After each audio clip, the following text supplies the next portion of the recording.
What's going on, guys? Aarava here, and welcome to an overdue video today, so apologies for this, but finally going to get through to talking about my experience with testing F1 2017 early. If you didn't know, if you don't follow me on Twitter, on social media, that's the only place I kind of told anyone about it. But I went to go test F1 2017 early, just like I did last year with F1 2016 up in Birmingham, where Codemaster are based. They invited back the same testing group from last year, plus an additional 5 others, I think it was, or 4 others. And this time, not only for 3 days, but for 5 days of testing F1 2017 in what was a very early stage in the development process, like early, like pre-alpha, basically. And so, yeah, we got invited out, and I'm allowed to talk about a few certain things. Obviously, just like last year, if you were around on my channel last year, I had to sign an NDA. I've signed that again this year, and so basically, I'm only allowed to talk about what Codemasters give me the green light to basically talk about. So I will basically, just like last year, there'll be a series of videos eventually throughout the coming weeks and months of basically what I can talk about from my testing experience. But for now, what I'm allowed to talk about is my general feeling from testing of the game and also the handling model. So hopefully I can get through that and not ramble on for too long. So I'm going to start off with general feeling of the game. So this year, they started off just like last year with a presentation on Monday, and the general kind of consensus from the presentation was 2017 is going to be bigger and better, and they're building on the fact that 2016 now, you know, everyone knows that it's like been the most solid foundation now that we've had from a Codemasters game so far. You know, the game used to change so much and so dramatically, you know, 2010 to 2011, 2011 to 2012, and even 2012 to 2013, like the handling models would change completely. Everything just got changed completely. The look, the feel, everything it would just be scrapped almost and changed completely. Whereas now they've got to that point where there's so many, you know, good things where it's like you almost want to say to them, don't touch it. It's good now. Please focus on the other important things that need to be addressed, because there are so many good things in F1 2016 that basically just didn't need attention because there were so many other more important areas to leave alone. So they're basically building on that, and the general feel from the game was they've taken a good hard review of what they've got in 2016, like the different areas, different sections of like career mode and stuff, and they've thought about what they can do to improve it and address some of the issues that the community and everyone had with last year's game. Because although, yes, it was probably, in my opinion at least, it definitely was, for me, definitely the best F1 game they've made so far since 2010. I mean, the career mode was just out of this world in terms of compared to every other Codemasters F1 game there's been. But there were still, you know, issues with it, obviously, in terms of longevity, just different mechanics in the career mode that could have been a lot better implemented and stuff like that. And so they've looked at all of that and they've tried to improve it. They've added new things in, which I can't talk about right now, but there's new stuff they've added in. They haven't just, it isn't a case of there's nothing new there and they've just simply tweaked stuff. They have actually added in stuff to actually build upon what they've got, as I mentioned, bigger and better. So that's all I can really say. Don't want to say too much more, and I don't think it's wise for me to just keep on rambling on about it. So yeah, that's all I can say for now. It's frustrating, as I said last year, but you just have to wait until I get a green light to say anything more. But yeah, there's some pretty cool new stuff that you guys are probably going to be licking your lips for coming up. But anyway, talking about the handling then. So the handling model for F1 2016, I thought it was, well, definitely it was the best so far that Codemasters made in terms of the handling, and it was in a really decent place. But there were some areas where they could have improved on, and those exact areas, they were the ones that you could straight away feel were improved upon while we tested F1 2017. One of the major things was force feedback. I'm talking for wheels now, so if you want to know more about the pad handling, obviously I'm not a pad user myself, so I'll recommend you go check out Tyrrell Limitless, because obviously he races on the pad, he's a league racer, he knows the pad handling kind of inside and out. You know, he sweats it out so much on a pad, so I'd recommend go check him out for if you want to know how it feels like on a controller. But on a wheel, the force feedback was an area where it really could use some big improvement on 2016, and thankfully that's really a big area that they've improved. There was an extra setting in the menus, first of all, for force feedback, so they've added like this extra level of depth of parameters you can change in force feedback, and overall it was just so much more responsive, because what they've done is now essentially they've moved a lot of the sensations and how you actually feel the force feedback from the suspension arms, where it was in 2016, to a lot more of the feedback's coming through the ground to tire contact. And so what that means essentially is, through all the circuits now, you can feel the bumps on the road so much more clearly. Like any kind of undulations or, you know, bad surfaces on the track, or, you know, the curbing, you can actually now feel them properly. Like before you could, you would have a bit of a vibration. I think that's the best thing you could call it, a vibration. But now you actually get that kind of oscillation kind of effect of you kind of undulating over some bumpy terrain or hitting a curb too hard. And it's a lot more responsive in terms of trying to find that level of grip as well through a corner. And getting onto the level of grip into a corner and through a corner, locking up now has been addressed. In 2016, locking up was not really a thing too much. Like, you could lock up, yes, but it wouldn't really affect you too much. Like, you could basically just make the corner pretty much every time, unless you did a double lockup and then you'd go straight on. But in 2017 now, it's a lot easier to lock up, but the mechanics have changed a little bit, and now you can essentially do what the real-life drivers do, is lift off a little bit off the brake and basically have a series of smaller lockups whilst rotating the tyre somewhat. So we've seen it a lot of the times with Vettel or Hamilton through, you know, turn one or just heavy braking, where they've, on a quali lap, you'll see them lock up first time, they'll let off the brake, and you'll see that tyre that's locking up rolling a little bit, then locking up again, rolling a little bit, locking up again, rolling a little bit, and you can do that now in the 2017 game, which means that you can actually finally control the lockup. And if you're a bit more skilled, you can actually make a lockup, you know, it won't affect you pretty much. You can get through the corner fine. But if you don't control it, you will go on now. The effect of you losing the grip and you going straight on at the corner is now a lot more dramatic. So if you don't bother to try and control that lockup now, you will lose out quite a bit. Whereas in 2016, you didn't really lose out that much. Like, I'm thinking back to, like, especially like Canada turn 1, or like, I don't know, Silverstone turn 3, you locked up and it wasn't really much of an issue.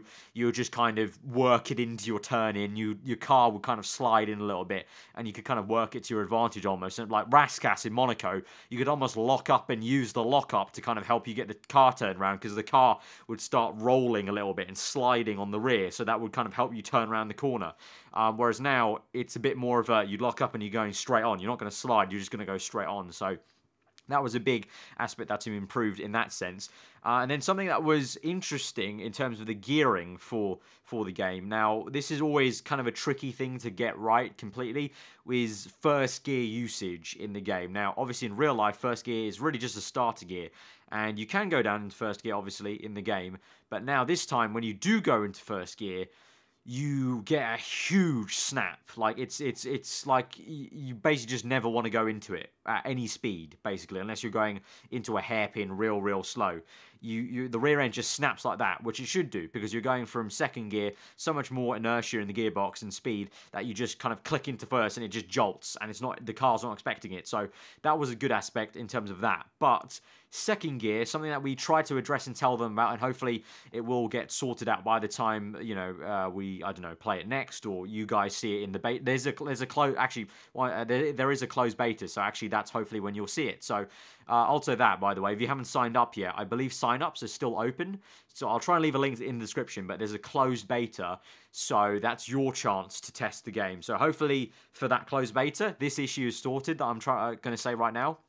But in second gear, it was quite understeery, and something that Alex Gillen and myself brought up quite a few times for around China at the hairpin, and then also a few corners around different circuits like Spain. I'm trying to think on the fly. Spain, I would say Monaco. In second gear was just not a gear you wanted to be in generally, because it was quite an understeering gear. So I feel like they need to close up that gear ratio a little bit better, so that you're not forced into what Noble299 or Harry was bringing up, is the fact that you could technically, if you really wanted to, go down to first gear, jolt the car, and kind of Mario Kart slide it through. So I'm really hoping by the closed beta that is something that is nailed out completely. But that there was something that definitely most of us picked up on in terms of that needed to be addressed. So I mean, we gave that to them about 3 times during the feedback. So that will hopefully something that gets sorted by the closed beta. But that's pretty much where the negativity ends for the handling, because as I said, the force feedback was great. The 2017 feeling, just full stop. Like, obviously, I think that would be a given, but it was a lot more enjoyable. I will admit that, you know, the drivers are right. The real life drivers, they say they're enjoying the cars a lot more, and I could say definitely that I enjoyed driving 2017 a lot more than 2016 in terms of just the grip and downforce levels are like just ridiculous. Like Spa through Pouhon, like you could just lift a tiny bit in 7th gear and you could then just about make it, and it's just awesome when you got it right. And like Silverstone turn 1 now, easy flat, you don't even have to think about it, and it's just very, very enjoyable. It's great to turn in and have that confidence with the car. So yeah, that was definitely just obviously something that was a given, but just to kind of confirm that yes, indeed, the 2017 cars are a lot more enjoyable. And so finally, a last thing to talk about that, this is, I guess, sort of in the handling kind of region, but something Terrell Lemus brought up in his video was slipstream. Now, slipstream was an issue in 2016 in different scenarios. It wasn't so much an issue offline that much, really. I mean, it was a little bit annoying sometimes. The AI could be a bit OP on slipstream sometimes, but where it really was online, player to player. The slipstream was just too much. Like, you could get cars re-overtaking each other about 3 times. So that was definitely something we brought forward. There was actually a discussion between myself, JD, I think one of the devs, and then 2 of the other guys who do league racing in a Dutch league. And they were kind of discussing, I was obviously bringing my perspective from racing AI, and those 3 were bringing their perspective from racing in AOR and like other Dutch league racing stuff of the slipstream. And also the dev was also giving his own kind of take on what basically is going on. And essentially, they need to have a very fine balance of how the slipstream goes. They need to have enough slipstream in the game where the AIs can overtake one another, because obviously beforehand, you know, 2016, the AI's been as good as it's ever been. And a big reason for that is they actually go for overtakes on each other and you, the player. And a big reason for that is the slipstream effect. Because there's enough slipstream, the AI are encouraged to go for that move. They have enough momentum to go for that move on you or another AI car. But then online, it was a little bit too much. So it's something that we told them about, and they're going to have to hopefully try and find a good balance. I will admit it sounded like at the time, the way the dev was describing it, it's quite a tough job to find that fine balance. But hopefully for you guys, it will be a little bit better. You'll notice online, Ultra Racing AI, a little bit better, where it's not like just OP, like, you know, Spa, what was it, like the back straight towards the bus stop. You pretty much knew if you were within like 2, even 3 car lengths sometimes, really, depending on your setup, that you could catch the car ahead, whereas it really shouldn't be like that. It should be at least only just 1 car length or 1.5 at best. So hopefully that is going to get addressed. But yeah, overall, handling very, very positive. And for me, the force feedback, that's the biggest takeaway I would say for you guys. The force feedback for wheel users, infinitely better, so much better. I've gone back, like Ben mentioned this in his video, but I went back to 2016 to record my driver, and the force feedback was like non-existent. It was like, what am I driving here? I can't even feel the car. Whereas in 2017, you can definitely feel the car. You have that sense of like, oh, I'm actually having to move a heavy car here. So yeah, it was so much more improved. So that's what I can kind of basically talk about. Unfortunately, just like last year, kind of have to bite my tongue here in terms of what I can talk about. But if there's anything else to do with the handling or general feeling of the game, let me know in the comments below. I'll try and answer you.